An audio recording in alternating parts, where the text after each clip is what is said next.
So yun guys, nagkaroon na po ng desisyon ang House Committee of Justice na mayroon sapat na basihan ang impeachment trial laban kay Sara. 53-0, unanimous decision na talagang dapat ipagpatuloy ang impeachment trial.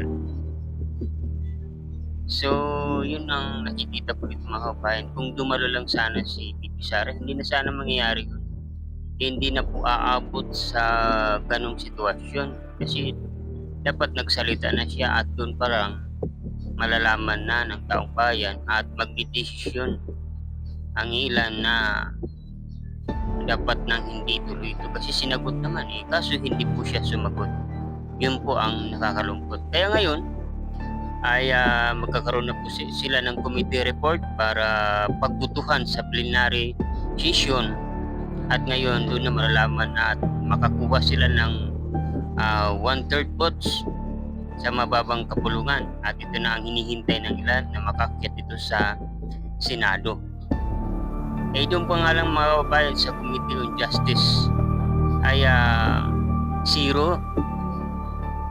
Panalo na yung 53 at unanimous decision. Lalo na sa mga kabayan pagdating doon sa Committee on Justice o sa preliminary session sa butuhan na, makikita natin ito po ang dapat natin abangan kung ito bang mga bumoto nito ay pagdating doon ay babago pa ba ang kanilang mga isip at buboto pa ba sila doon na talagang dapat iakyat ito sa mataas na kapulungan.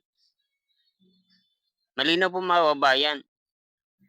At yun po sana ang inaabangan ng taong bayan yung dumalo ang ating Vice Presidente ah, sa hearing para masagot niya ang lahat ng katanungan at malinawan at malinis ang kanyang pagkatao na wala talaga siyang kinalaman sa pagnanakaw, na naigasto niya ang confidential fund ng maayos, tama.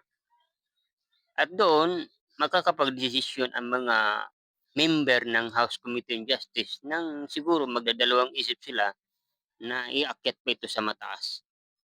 Ngayon, wala talaga siya. Yun ang nangyari mga kababayan.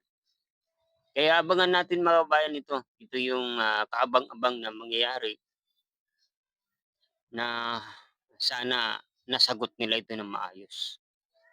At siguro, pagdating dun sa Senado, talagang dadalo na siya at magsasalita na siya dito mga kababayan. Kaya abangan natin ito.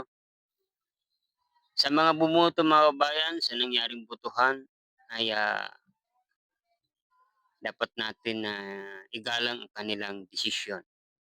Sa mga manonood mga kababayan, ano ba ang masasabi ninyo dito? Ano ba ang komento ninyo dito? May basihan ba? May sapat bang basihan? Ilagay niyo lang po sa comment section. Maraming salamat po sa inyong panonood at abangan natin ang mga mangyayari talaga sa susunod na plenary session doon sa Kongreso. Maraming salamat po sa inyong panonood.